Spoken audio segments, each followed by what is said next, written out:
I think all three policies in foreign, security and defence affairs are questionable, and I hope they get the scrutiny they deserve tonight.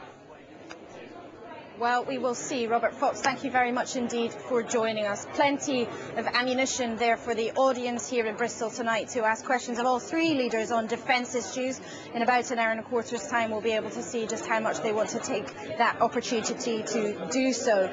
But let's now talk to Tim McLoughlin, who is a Labour blogger, another one of the people who will be no doubt updating their audience instantly on the events of tonight. Tim also joins us from London.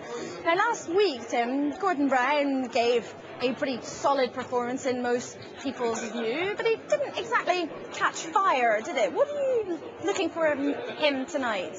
I think what all Labour supporters are going to be looking for from Gordon Brown tonight is a bit of fire from him, and actually seeing a bit more of a powerful performance than we saw last week. I think you were right in what you said, that last week it was a safe performance from Gordon Brown, but it wasn't spectacular, and I think everybody was caught a little bit by surprise by Nick Clegg. And I think what I'm going to be looking forward to seeing tonight is whether he actually attacks the Lib Dems as well as the Tories at the same time, because I think what you saw last week was Gordon Brown very much focused his attention on David Cameron and let Nick Clegg almost come up on the side untouched.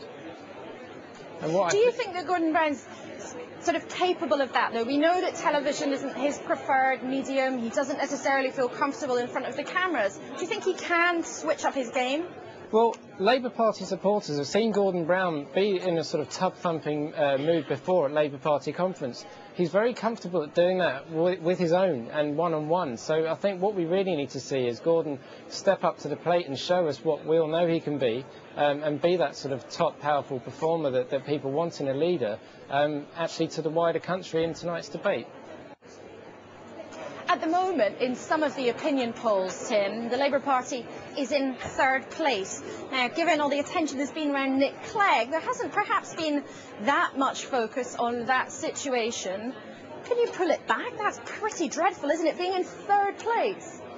Clearly, it's not where anybody who supports the Labour Party wants to be. I think what's going to be really interesting is actually the poll on election day. And I know that's what a lot of people are going to be saying, but the vagaries of the electoral system in this country, which both Labour and the Lib Dems are looking to change, and the Tories aren't, means that actually Labour's vote is very clustered in certain areas and urban areas, which means that actually even if Labour and Lib Dems have the same amount of percentage of vote, that the number of seats Labour could get could far outweigh that of the Lib Dems. Now, whether that's fair or not fair, that's something else. But I think what we really need to see tonight is a strong performance from Gordon Brown that I know he can give, so that then that gives Labour the 3 or 4% boost in the opinion polls back to where they were before last week's debate. OK, Tim McLoughlin, Labour blogger, thank you very much indeed for joining us from London, and I'm sure you'll have a busy night ahead as you're watching every move and every minute of the debate. It's clearly going to attract a huge amount of attention. This is the enormous press centre where journalists from around the world are gathering to watch the event.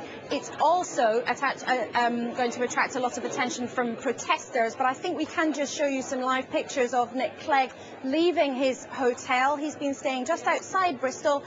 Took a walk in the countryside this afternoon to clear his head, but now he's getting into his car and making that short drive into the city centre, where he will be on stage in about an hour and a quarter now, alongside Gordon Brown and David Cameron. But the debate has also attracted attention from a different kind of person, not just journalists. There have been in the last hour or so some scuffles down by on the waterfront next to the Arnold Feeney Centre, where the debate will take place. Some scenes looking slightly chaotic. I think we can show you some pictures now of some protesters who have been attracted to the Arnold Feeney Centre. Of course, the debate is taking place right in the heart of Bristol city centre.